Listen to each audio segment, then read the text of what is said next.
Evacuate, evacuate. The answer will come up. Look in the storage. Look in the storage disk.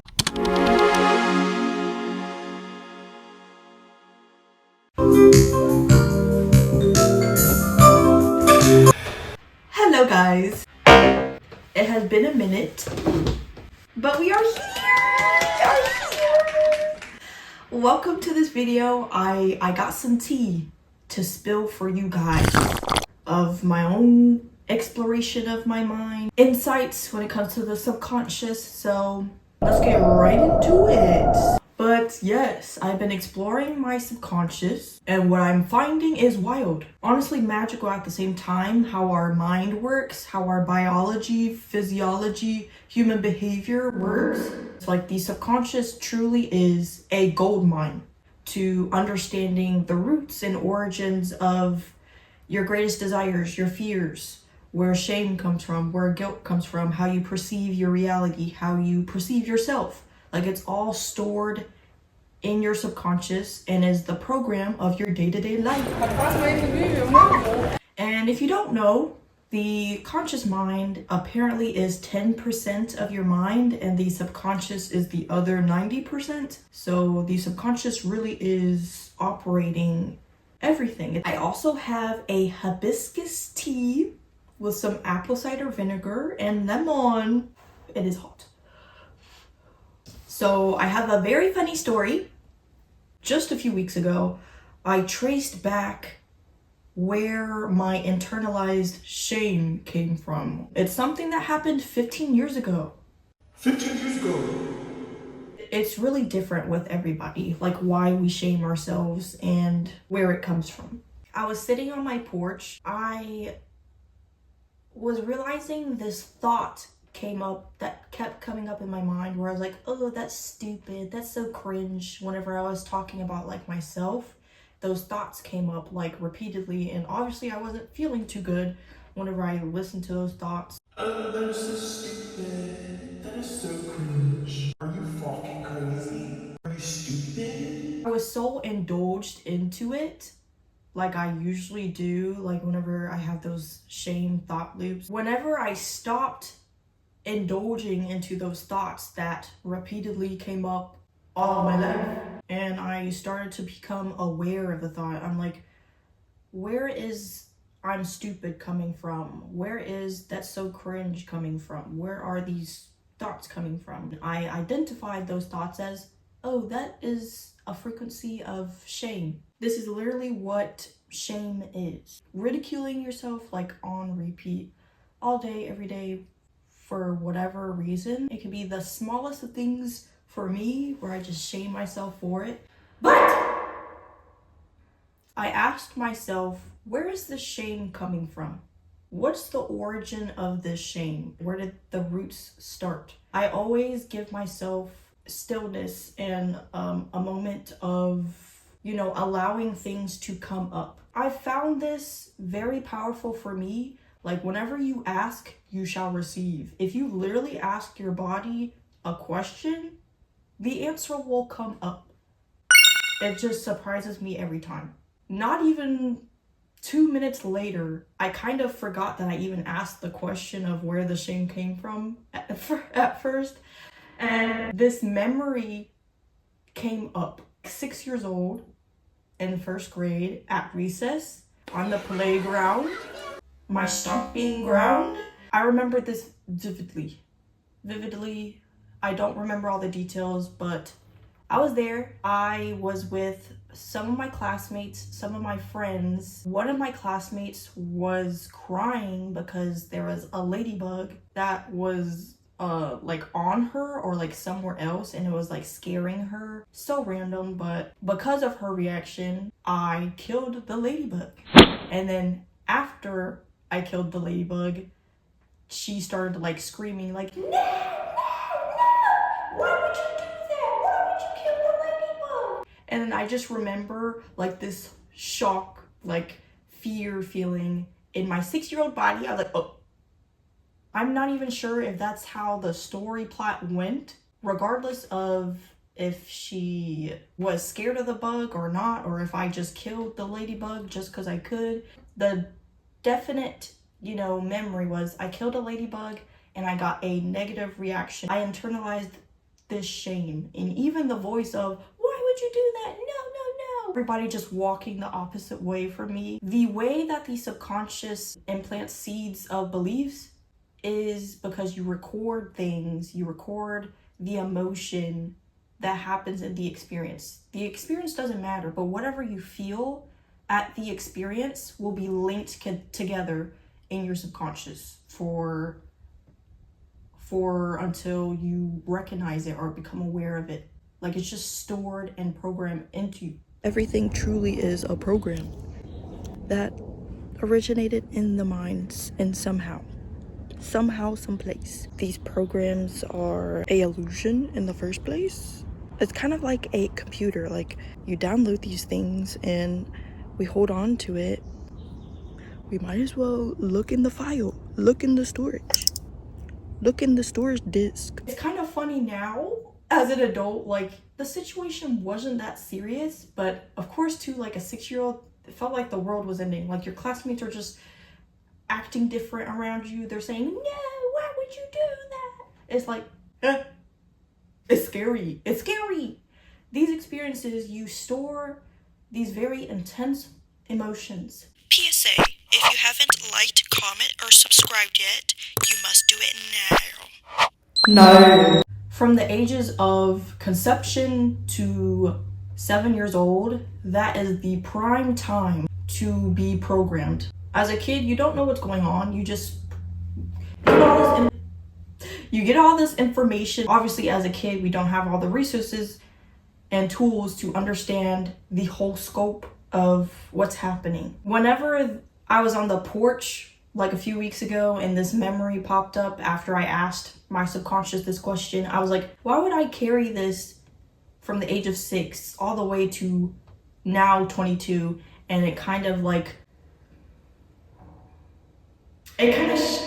doesn't benefit my world at all. It goes into my self-concept, how I show up socially and relationshiply, even career-wise, passionate-wise. I realized the seed that I planted from the experience was I'm not perfect.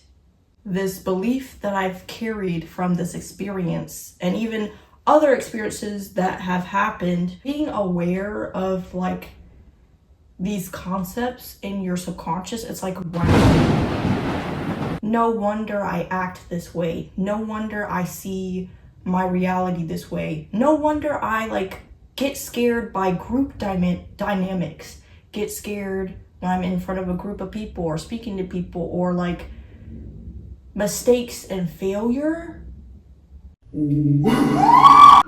I hate making mistakes. I hate failing. I hate it. We all get to discover, explore our mind, our consciousness. I feel powerful just knowing that I can talk to my subconscious, that I can set intentions to heal my subconscious and, plant new seeds. Something powerful, literally so powerful, so intentional, is writing a letter to your subconscious. So I'm gonna read one. I'm gonna read one that I typed out that I will write down later. It's better to write instead of typing, apparently, because your brain processes it differently.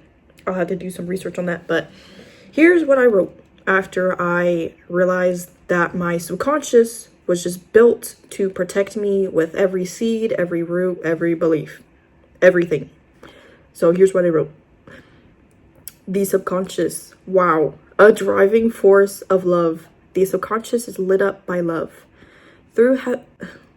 Through human evolution, the subconscious evolved to keep us safe, protected. Every seed of belief, limiting beliefs, or loving beliefs were placed in to keep you safe, protected, thriving, even if it consciously is having a opposite effect.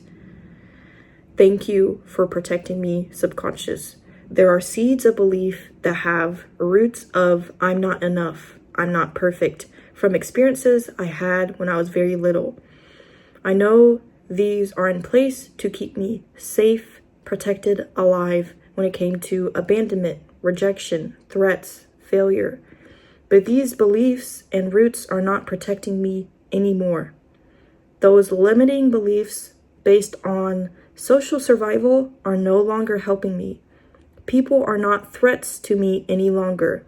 Group dynamics are not threats to me any longer. Being seen are not threats to me any longer. Talking, speaking, and expressing are not threats to me any longer. Speaking up is not a threat to me any longer. Judgment is not a threat to me any longer. These past threats were only recorded feelings that I stored from past friendships and dynamics when I didn't know truly who I was. I now know I am infinitely worthy, infinitely enough, more than enough, that I am not accountable for the reactions and judgments of others. I own who I am without hiding. I own my voice. I own my expression. It is safe. I am safe. I am more than safe to be who I am, to speak my truth, and walk my walk. Laugh how I truly laugh. It's safe for me to laugh how I truly laugh, talk, share, engage, and connect excitingly and with curiosity. Don't you see, subconscious? Speaking, being myself, my truth, my true authentic self in all of my glory and all of my beautifulness, that I am excited. It is safe for me to be. I am safe to be who I am truly. I am safe to be free. I am allowed to be myself. I am allowed to talk and speak and do as I am because I deserve the microphone. My voice is beautiful. Failure is a good thing. I learn and grow exponentially. Failure is my best friend, and success is my best friend. Yes, that's what I wrote.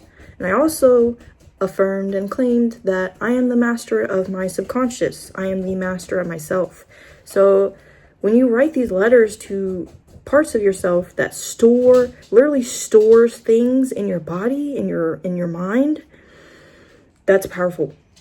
That is witchy as hell because it's so powerful. Do it. If you can learn something, you can unlearn it. Absolutely. It's all emotion based. When you have intense emotions, this is why trauma exists. When you have intense emotions, it's recorded in the body, it's stored in the body. We all get to cater to ourselves in whatever aspect that looks like. I've been watching a lot of videos on like the subconscious, and this one person, Dr. David Snyder, and something that he said stuck out. He said, subconscious beliefs are non-linear and often don't make any sense. And that's the exact reaction I had with the recess memory coming up. I was like, is that rain? Is that As an adult, it's like we're aware of what's beneficial, what's not beneficial, what's limiting us. We intake these beliefs to protect ourselves. Our subconscious wants us to be alive and thrive. That's why it programs us for safety, not knowing whether it's limiting or not. The subconscious is driven to protect you. That is the only reason that whatever belief you have is there, is to protect you. And literally every night, we go into the doors of our subconscious, into our dreams. Like that's literally what our dreams are, is the subconscious. That's where we travel to every night. You can say astral, whatever, but it's your subconscious that you're interacting with. Also, another funny story. A few weeks ago, I had a very vivid dream that I didn't really connect the dots until I did my own subconscious research. This dream really made me understand what shame really means when it comes to my subconscious. But in the dream, I remember I was upstairs and I started going downstairs, and I noticed that I was by myself. I was alone. Nobody was there. Where everybody at? Where everybody at? And there was only the lamp on and the kitchen light on, and that was it. I recognized that I was naked. Like, I was at the bottom of the staircase and I was naked. I was like, oh, I'm naked, okay. I turned right and I noticed there was a shadowy figure just poking around the corner. This intense fear just like came up. I'm going back upstairs. Evacuate, evacuate. I'm going upstairs. Go upstairs and I go into my old room. I realized that my clothes were back on. Hint, hint. I shut the door behind me. Not even like a few seconds later, I hear loud banging on the door. I'm like trying to hold the door like back because like the knocking, even just the knocking was just too much. It was like the knocking was literally about to have the door down. I was like, I have to protect myself. Like, this door needs to stay up.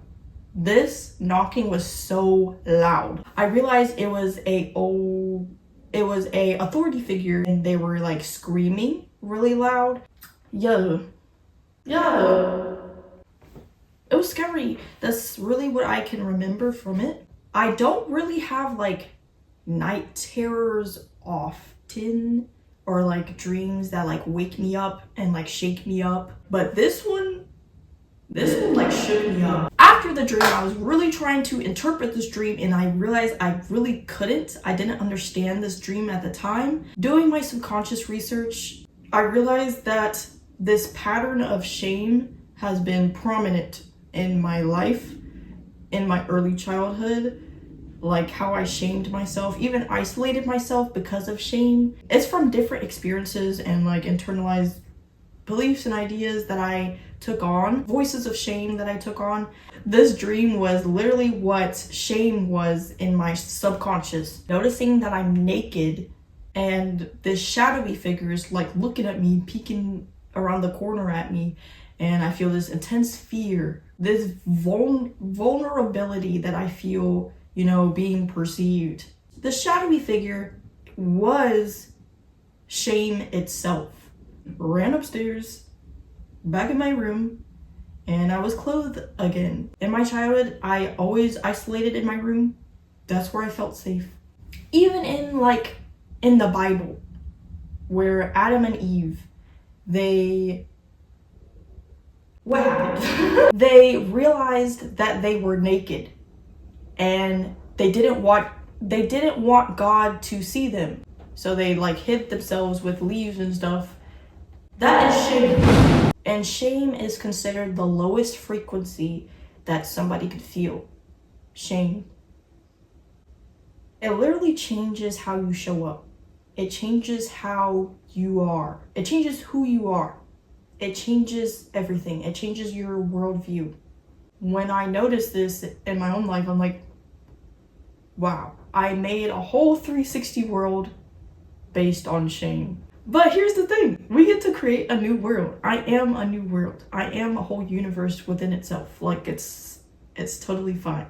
Even recognizing that the subconscious is there to protect, honestly, it made me so emotional, like how protective the subconscious is. It's honestly so beautiful if you think about it. The subconscious planted these seeds to protect me. It doesn't matter if I found it to be negative. That is an act of love. The subconscious literally is lit up by love. It's all love. It's all love. It's all love. It's all love. It's just trying to protect you. It's trying to keep you safe. It's trying to keep you thriving.